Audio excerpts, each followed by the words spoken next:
बिहार की सियासत में कुछ नाम ऐसे होते हैं जो सालों तक खामोश रहते हैं, लेकिन जैसे ही गूंजते हैं सत्ता के गलियारों में हलचल मच जाता है। ऐसा ही एक नाम है ब्रह्मेश्वर मुखिया का। नमस्कार, मैं हूं सुकन्या सिंह और आप देखना शुरू कर चुके हैं न्यूज एक्सप्लेन विद सुकन्या। आज ब्रह्मेश्वर मुखिया की बहू के तेवर सोशल मीडिया पर आग की तरह फैल रहे हैं।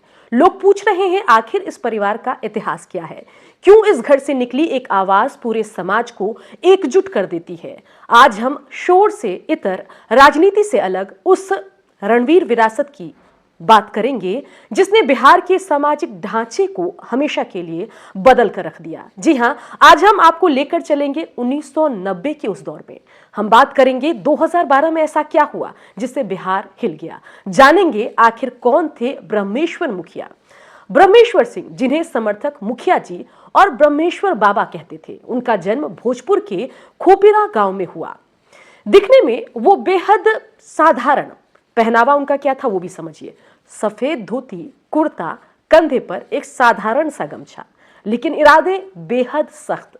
वो गांव के मुखिया रहे, लेकिन 90 के दशक में जब बिहार खूनी संघर्ष में डूबा तो उन्होंने खेती छोड़ दी और हथियार उठा लिया।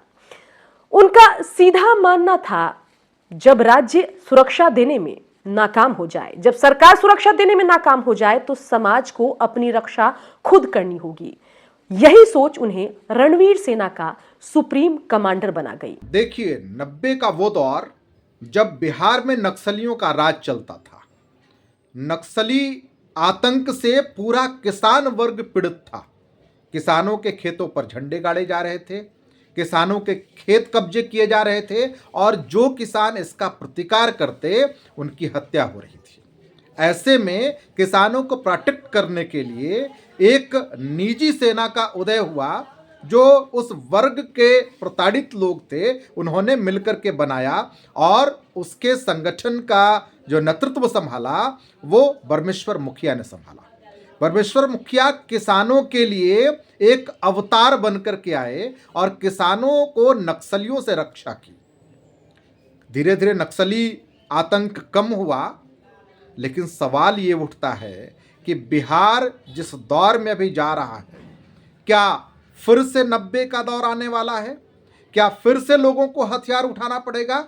ये बड़ा ही सोचनीय विषय है और बिहार की सरकार का जो कृत्य है उसमें ऐसी स्थितियां बनती दिख रही हैं और बिहार सरकार को इस पर विचार करना चाहिए। साल 1994 भोजपुर और पूरा मध्य बिहार माओवादी उग्रवाद यहां पर चरम पर था। जमीनों पर कब्जे और लगातार हिंसा हो रहे थे। इसी दौर में बना रणवीर सेना। नाम रखा गया राजा रणवीर सिंह के नाम पर, जिन्हें वीरता का प्रतीक माना जाता है। 90 का वो दौर था जहां कुछ जाति विशेष के लोगों का समूल नाश करने की कोशिश हो रही थी, जड़ से उखाड़ फेंकने की, जेनोसाइड जिसको कहते हैं। एक विचारधारा के लोग, जिसको नक्सल विचारधारा कहते हैं, कि लोग कुछ जाति विशेष के लोगों को बिहार से भगा देना चाहते थे, खदेड़ देना चाहते थे और ऐसे मामलों पर सरकार चुप थी, प्रशासन चुप था, शासन चुप था। वो दौर नरसंहारों का दौर था। नरसंहारों का दौर इसीलिए था कि प्रशासन आपमुंदे हुए था, शासन व्यवस्था, सरकार, सब सत्ताधारी दल, सब खामोश थे। इसीलिए उस दौर में नरसंहार बढ़ा। इस सेना को एक सशस्त्र संगठन के रूप में खड़ा किया गया और इसे भूमिहार समाज की अस्तित्व की लड़ाई बताया गया। अगले एक दशक तक बिहार खूनी संघर्ष के दौर से गुजरा। लक्ष्मणपुर, बाथे, बथानी टोला जैसे नरसंहार इतिहास के काले अध्याय बन गए। रणवीर सेना की बात करते हैं। रणवीर सेना समर्थकों के लिए सुरक्षा, विरोधियों के लिए आतंक का सबब बनी हुई थी। भूमिहार समाज के लोग इस सेना से जुड़ रहे थे। वो अपनी जमीनों की रक्षा करना चाहते थे, अपने मान प्रतिष्ठा की रक्षा करना चाहते थे। और अब बात कर लेते हैं उस परिवार की जो आज फिर सुर्खियों में है, ब्रह्मेश्वर मुखिया की। उतार चढ़ाव, संघर्ष और दबाव से ये परिवार कई बार गुजरा है।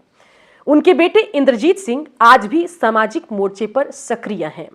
अखिल भारतीय राष्ट्रवादी किसान संगठन के जरिए वो अपनी मौजूदगी लगातार दर्ज कराते रहते हैं, अपनी बात कहते रहते हैं। और अब इस परिवार से सामने आई है रूबी कुमारी, जो परिवार की बहू है।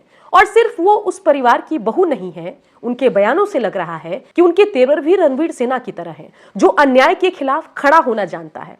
अब लेकर चलते हैं आपको 2012 में, जब ब्रह्मेश्वर मुखिया की हत्या हुई। पूरा इलाका उबल रहा था, लेकिन ब्रह्मेश्वर मुखिया का परिवार समाज को बिखरने देने को तैयार नहीं था। आरा का उनका घर आज भी समर्थकों के लिए एक प्रतीक माना जाता है। अब बात करते हैं भूमिहार समाज की। भूमिहार समाज को समझे बिना ये कहानी अधूरी रह जाएगी। यह समाज जितना बौद्धिक पहचान के लिए जाना जाता है, उतना ही स्वभाव से जुझारू भी होता है। श्री कृष्ण सिंह, रामधारी सिंह दिनकर जैसे नाम इसी समाज से निकलकर सामने आए हैं।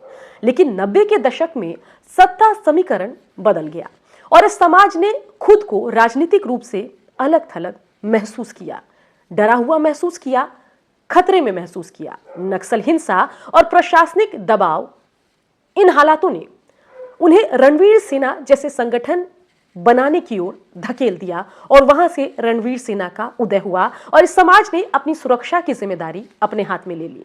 आज जब रूबी कुमारी विधानसभा फूंकने, बुलडोजर चलाने जैसी भाषा बोलती हैं, तो ये सिर्फ गुस्से का बयान नहीं है। ये पूरा बयान जो है आक्रोश है, जो एक बार फिर से उस समाज की तरफ से गूंज रहा है। ये आक्रोश जो है 90 के दशक से कई बार दबाई गई। ब्रह्मेश्वर मुखिया अब नहीं है, लेकिन उनकी विचारधारा, उनका नाम और उनका परिवार आज भी बिहार की सामाजिक और राजनीतिक बिसात पर बड़ा असर रखते हैं। इतिहास गवाह है, जब जब समाज को लगा कि न्याय नहीं मिलेगा, तब तब किसी मुखिया की जरूरत महसूस हुई है। और एक बार फिर से नीट स्टूडेंट केस में जब लगा समाज को कि भाई न्याय में नहीं मिल रहा है, तो इसी परिवार की बहू सामने आई है। अब सवाल आपसे है, क्या आज भी बिहार की राजनीति में रणवीर फैक्टर जिंदा है? क्या ये विरासत अब भी फैसलों को प्रभावित करती है? कमेंट में आप अपनी राय जरूर दें। अगर आपको ये वीडियो पसंद आया तो इसको शेयर जरूर करें। मैं हूं सुकन्या सिंह और आप देख रहे थे न्यूज़ एक्सप्लेन्ड विद सुकन्या।